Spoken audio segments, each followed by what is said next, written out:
cưa bị cái hànhมันจะให้ดูกันหอยตีนสร้างเลยทุกคนเลยนี่ป้อดูจนลุกเลยสร้างป่า ตัวเห็ดได้ เดินนำไปกันดิ เรื่องของมันนะตัวให้ตัวมัน ทักทายสบายดีแล้วก็สวัสดีพ่อแม่พี่น้องและมื้อนี้เฮากะได้เข้าป่าทุกคนเลยเข้าป่าในครั้งนี้กะสิได้ไป3 คนผู้หนึ่งก็คือสลีบาน่าทุกคนเลย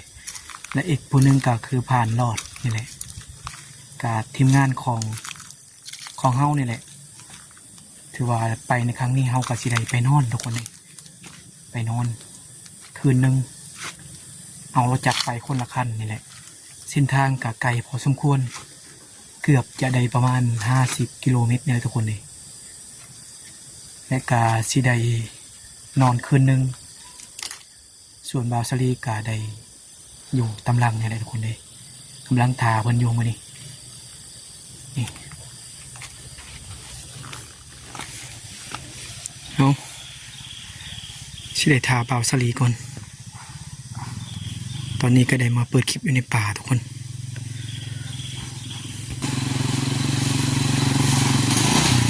โอ้ไหนรถเพ่แล้ววะ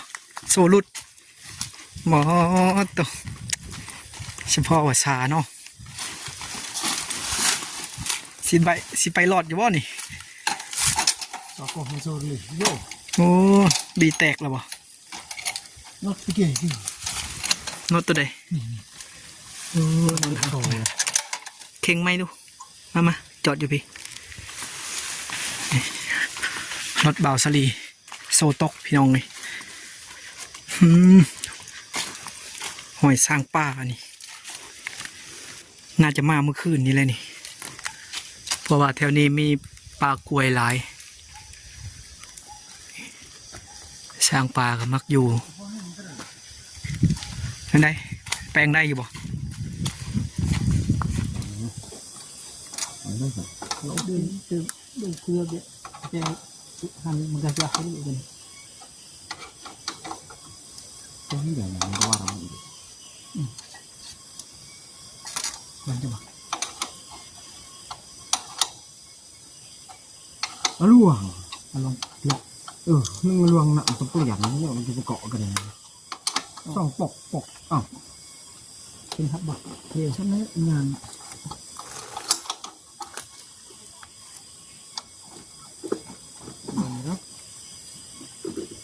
ดูมาเลยตัวปลาถึงจะได้ว่าอย่างเราเนี่ยจบเราไม่เกินนี้หรอโอ้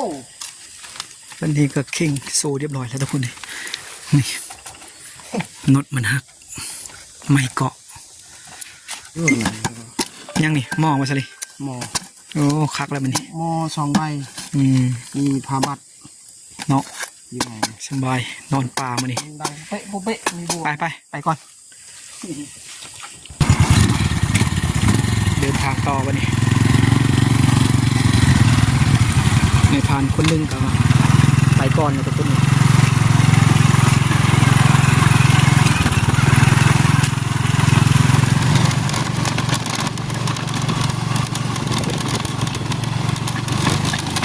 เอาสลีน้องเลย1,000 3ไป3 คนเลยเส้นทางก็เอาค่อนข้างยากเลยเพราะว่าช่วงนี้ฝนตกพี่น้องเลย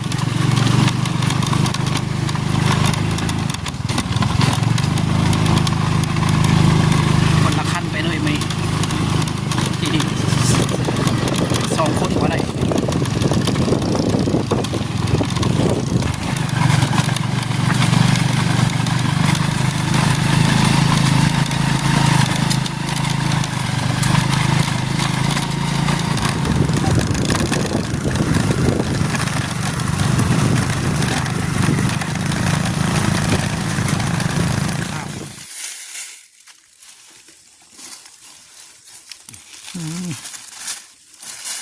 อยากเข้าอะไรตอนนี้11 โมง 12 โมงเลย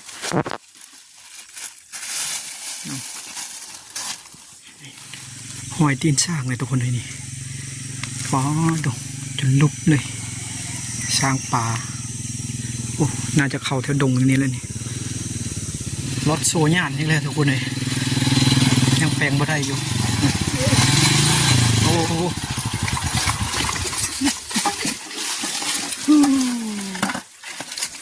นี่ตกตลอด พักแล้วบ้านนี้ มันหักมันมีตัวจองไว้หักตัวนี้ ชูงเลย ขี่บ่ได้เลยนี่งัว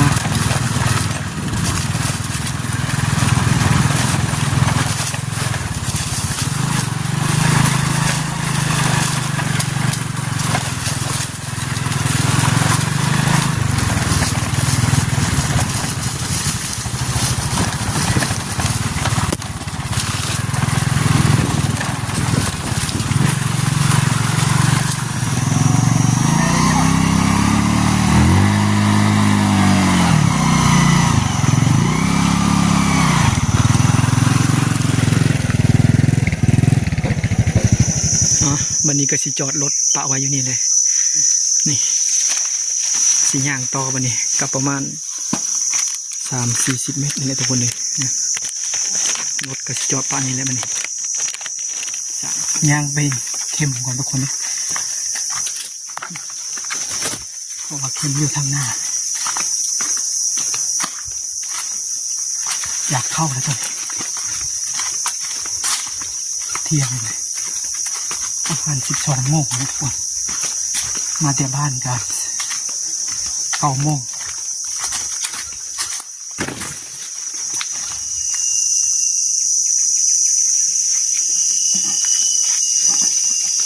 ขามี ตอนนี้ก็ได้มาหอดเข้มแล้วทุกคนเลยผ่านหลอดเพิ่นพามาเมื่อนี้ ถึงเนื้อไปนี่กะ แต่ละเทื่อเพิ่นมาเพิ่นม่านตลอดเลยแต่ว่าไปเมื่อนี้ครับไปกับเพิ่นนะ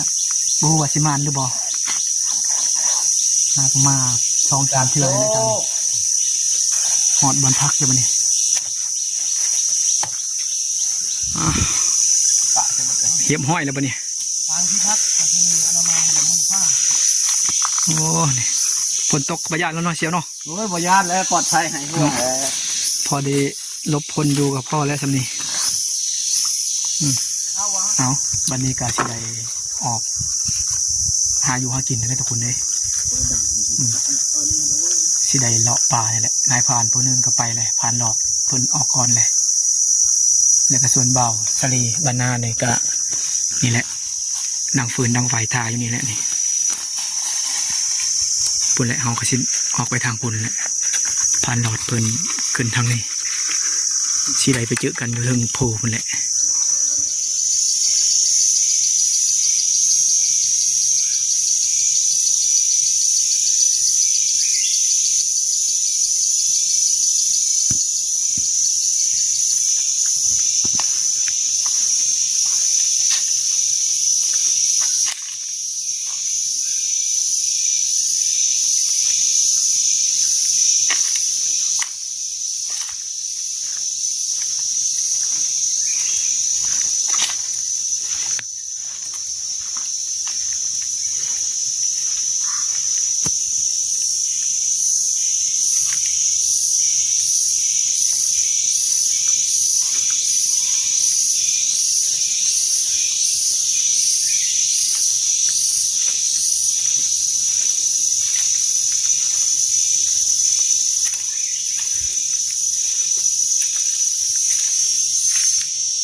มาหอดจุดนี้ก็บ่ฮู้ว่าสิไปทางใดทุกคน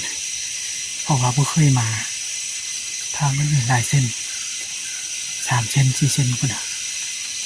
ยานลงป่าเนี่ยผ่านนอกเพิ่นไปจักไปทางไหน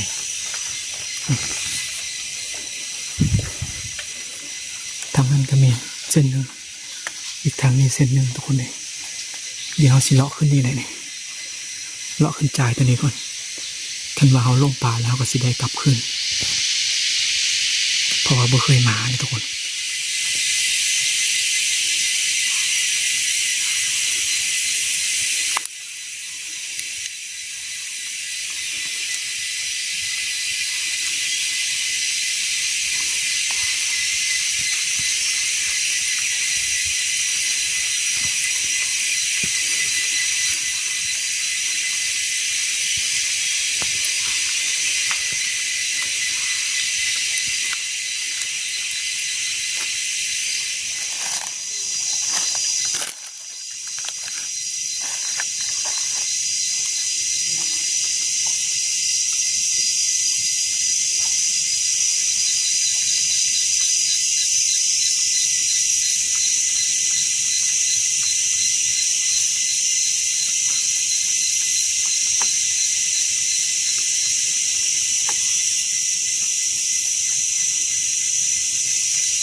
หอยมุกป่าทุกคนเลย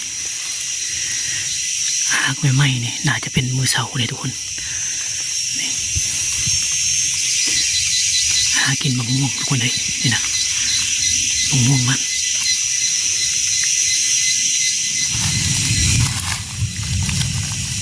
น่าจะเป็นหมูป่าอะไรยังเนี่ย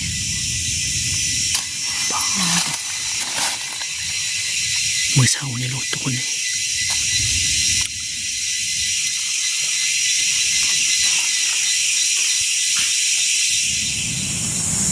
ตอนนี้กับคนชิดทกทุกคนเลยเดี๋ยวเขาสิกลับไปเอาเก็บก่อนเพราะว่าตอนนี้เขาเอา CPC มาไปเอาเก็บแล้วก็สิได้ไปนั่งห้างบางทีก็หมดม่วงปลานะทุกคนเพราะว่าเขาเห็นหอยมุงเขามากินหลายสิรักปลาไปเลยบ่ฮู้ว่าสิถึกหรือบ่คันว่ารักบ่ถึกก็สิได้ลงปลาแล้วไปย่างมาฮอดจุดนี้ก็มาเจอเห็ดปวกทุกคนเลยกำลังปุ่มสิได้เก็บเอาบ่นี่บ่สิใส่อยู่ใส่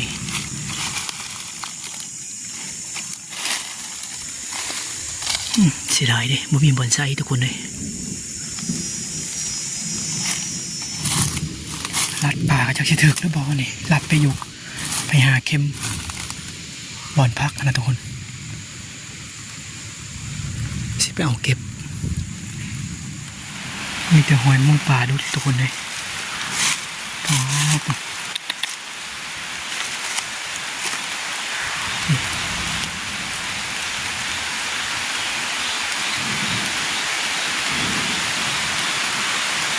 ฝนก็ตกแล้ววันนี้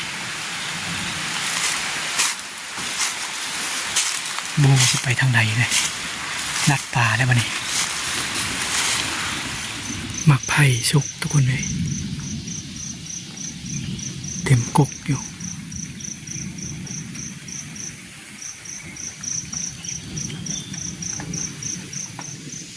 ล้อมทางมาทุกคนเลยโมโหจะไปทางไหนแล้วนี่3-4 เทื่อกลับเลยเพราะว่าเฮารัดนี่ก็ไปจือบันไดว่าจับอยู่มองไหนเพราะว่าเฮามาทางนี้นะทุกคนนี่เฮามาทางนี้แล้วก็มันมี2 ทางแยกนี่เพราะว่าทางเขาเจ้าตัดใหม่โมโหจะไปทางไหนเฮาไปทางนี้จนว่าไกลเลยย่างกลับมาบ่ถึกทุกคนเลยเดี๋ยวสิไปเลาะทางนี้อีกมานี่คันว่าบ่เจอเข้มกันเลยสิกลับไปทางเก่าแล้ววันนี้เมื่อยเลยเมื่อยเลาะทางเพราะว่าลงป่าแล้ววันนี้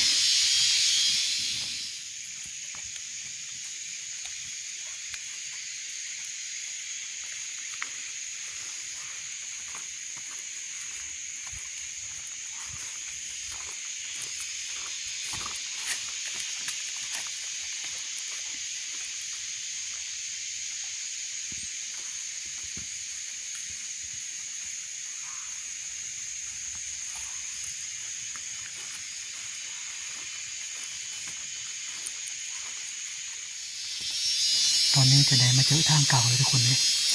โอ้ดีใจที่สุดเกือบได้นอนป่าคนเดียวบัวไปมาเท่าใดจังมาอยู่บนเก่านี่แหละเส้นทางมันลายโพดนะทุกคนเขาขึ้นไปทางตัวนี้แหละเขาวาสิลัดไปพวกเข็มที่ว่าเขาพักนะทุกคนเลยในกาเขาขาดเดาบ่ถือกันนะก็เลยได้กลับลงมาทางตัวนี้ แล้วก็มาเจอบ่อนเก่านี่โอ้ดีใจแล้วปะนี่นี่เดี๋ยวสิกลับไปทางเก่านี่แหละก็เอาเก็บผ่านนอดเพิ่นจับโตที่สองเลยเอายังบ่ได้จักโตซ้ำลงป่าก่อนเมื่อกี้นี้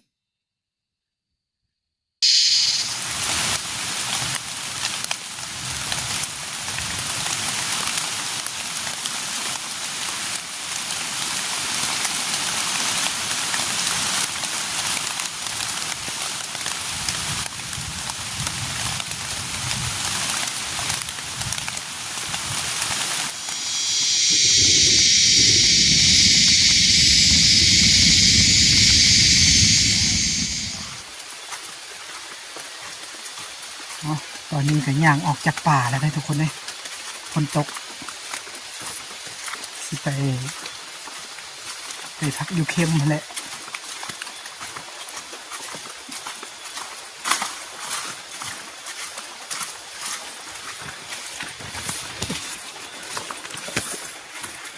ผ่านหลอดเพิ่นไปก่อนแล้วผ่านหลอดนี่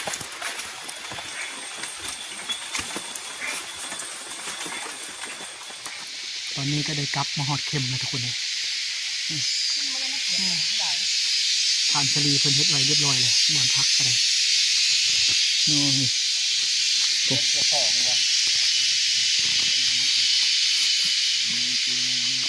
หลายปีเพราะเราจะกินมันเป็นยังไงนะต้มกระหอกบ่ลาบกระหอกเลยลาบเลยบ่ลาบเลยโอ้ลาบสุกมานี่กินข้าวก่อนพี่น้องเอ้ยผ่านหลอดเพิ่นอยากเห็นโอ้หิวข้าวแล้วจากคนหิวข้าวแล้วตอนเที่ยงมูได้กินข้าวพวกนี้ก็ห้องแล้วก็อันนั้นห้องละเขียดกันเอากูผักเต็มก็หลายมือหลับห้องก็ตัวเดียววิดีโอในกองกัดเลยครับเจ้าที่ทำมันจะเดือดคือมันก็ได้ของไรทีนี้อยากปั๊บเลยว่ะน้ำผลเนาะหม้อกับหม้อยังไหม้เราได้เอาหลังจากกินข้าวแล้วก็สิได้พักผ่อนก่อนนอนพักผ่อนก่อนประมาณ8-9 โมงแล้วจังสิได้ออกไปการต่อมานี่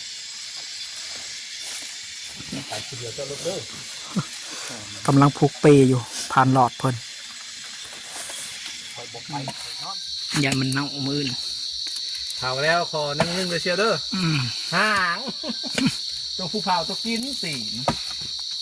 มันได้กินตอนเผานี่ได้กินห่างมันนี่กินห่างกินสีมันเขายิงปืนโบเก้งงั้นก็หอกร้ายแถวนี้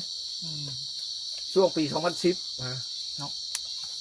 กองปักจื้อตอนนะเอาบัดนี้หลังจากกินข้าวกินน้ำหรือกินกาแฟแล้วก็สิได้ออกไปการต่อเลยทุกคนเลยสิได้ไปเลาะการเบิ่งว่าสิมียังเข้ามากินหมักม่วงป่านะทุกคนเลยไปคนเดียวส่วนในพานอีก2 คนนี่ก็ได้เผาเข้มก่อน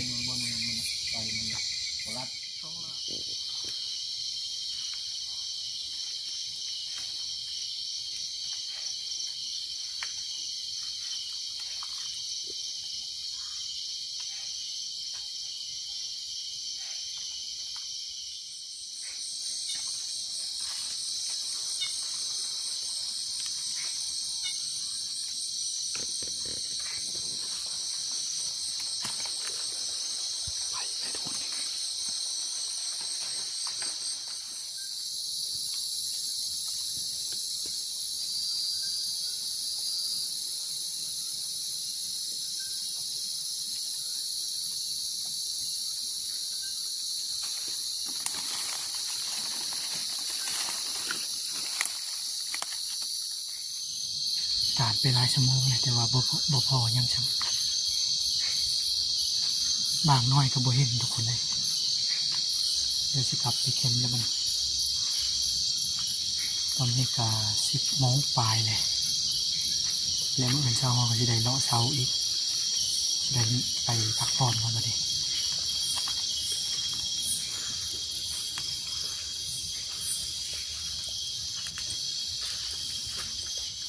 ในควานเจ้าคนนี่รับคักเลยปะนี่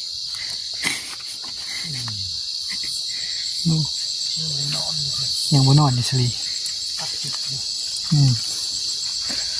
ผ่านรอดนี่นอนคักเลยปะนี่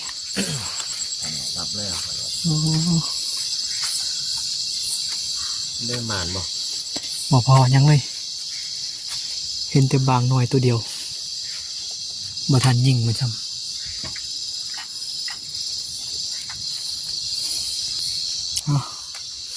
ตอนนี้ก็ได้มาหอดเข็มแล้วปะนี่สิได้พักผ่อนและมื้อกันสิไปต่อเลยทุกคนเลย